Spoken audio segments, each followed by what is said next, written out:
Adventures of Time Travel. About 500 years ago, there was a kingdom named Trivenon. It was named so because it was surrounded by 3 seasonal rivers which bear tides in rainy season and remain dry throughout the year. A glen, pretty well placed, with lush green sights all around. The Trivenon Kingdom was a perfect blend of tradition and prosperity. By God's grace, it was provided with all natural resources which were used but not exploited by man.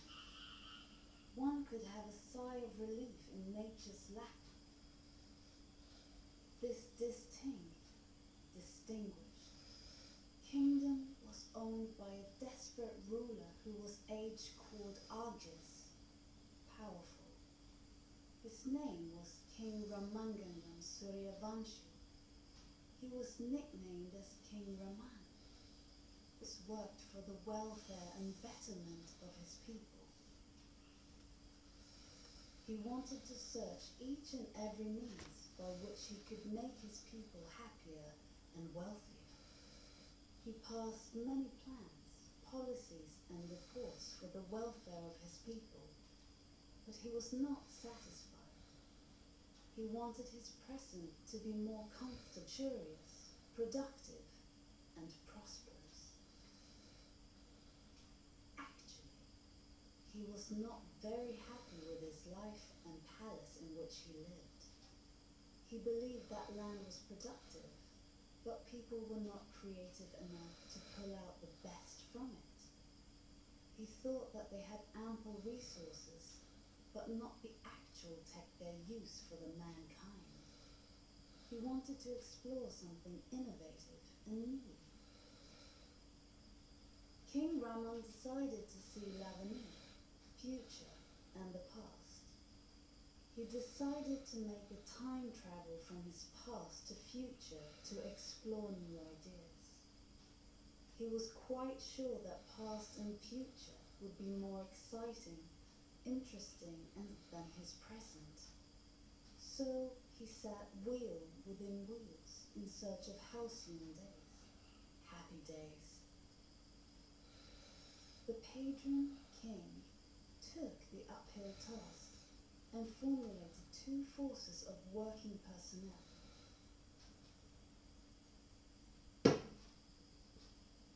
Ordered it to add mana, invent a time machine, and to the other, it to queer, explore it, to find out whether it had been invented before anywhere else in the world. His desire to see the future strengthened as time slipped slowly. About a year passed, but there were still no signs of success. The Padron himself set into a voyage around the world in search of a time machine using which he could access his desire to go through a time travel. All the searches being conducted by 3 forces were at their peak. They left no stone unturned in search of a time machine.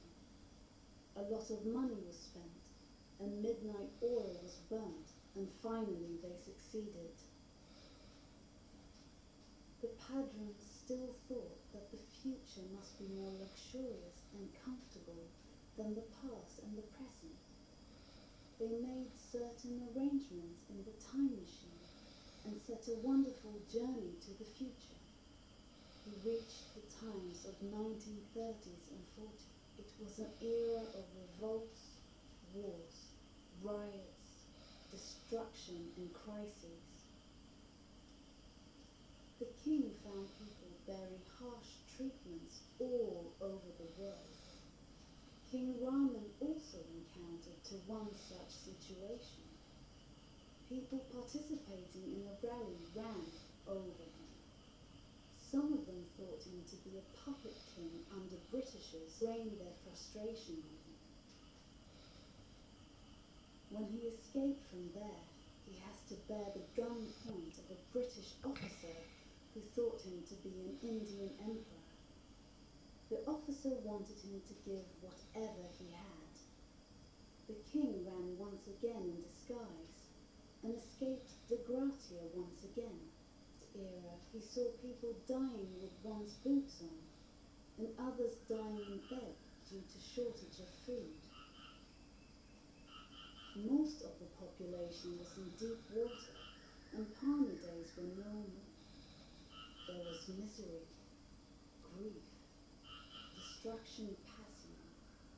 The king returned to his land once again, greatly disappointed and in impasse difficulty.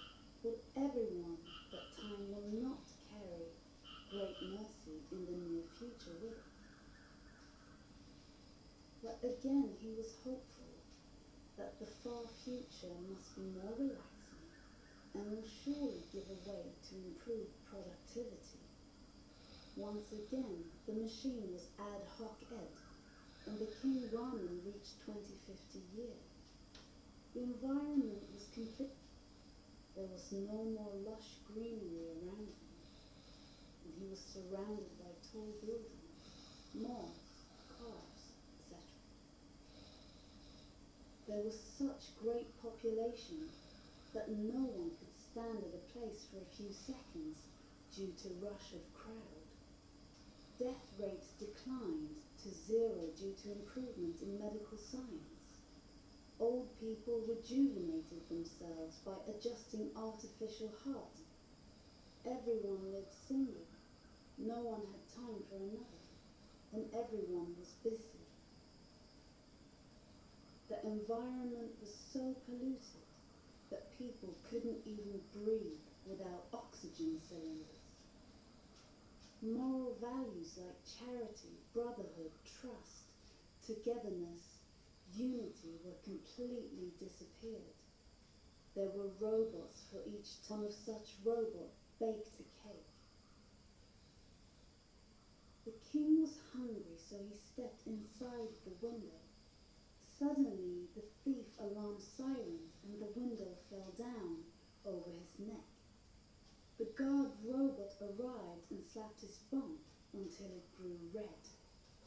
The king ran away, screaming and shouting. He again came back to his land. The king was in despair. He wept bitterly and cursed himself for trying to find more happiness in past and future. He thanked his motherland and kissed it. He understood that the real essence was in enjoying the present and not in past and future. Also, one should thank the God for what one has received from him. The real happiness is in serving others with humanity, kindness and love.